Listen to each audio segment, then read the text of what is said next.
When Jonathan and I came back from New York City, took over the school, it was in the 70s, and it took us really quite a little time before we were ready to start a company.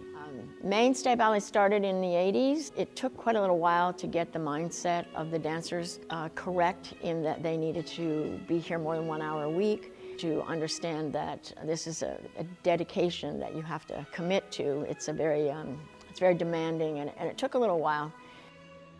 You know, it was 20 years coming before we decided on Swan Lake. I didn't feel like the company was ready prior to that.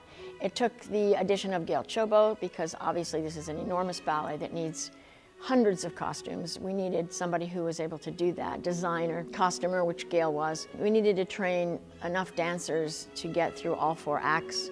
So the combination of adding Gail, maturity of the company, keeping dancers after high school. It takes a couple generations to train classical ballet dancers, and it took a considerable length of time before we decided that we would jump into that major ballet world where we felt as though we could put on a 4-act Swan Lake.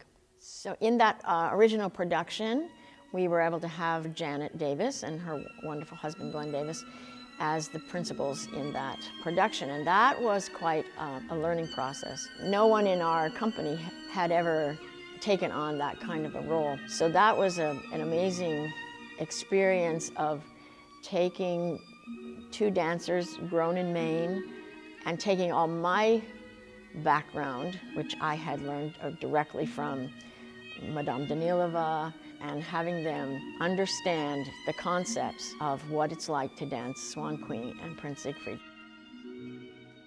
So that was an amazing experience, to watch that growth in them, just to watch 2 dancers just absorb that information and be able to present that to an audience in the way that I think historically accurate and the way Mr. Petitpas would have enjoyed. That to me was more of an exciting time to watch that happening, and I feel like now we have more experience with that. So it's a little bit easier for our dancers now. But watching them that first year was an amazing growth experience for the company and for them.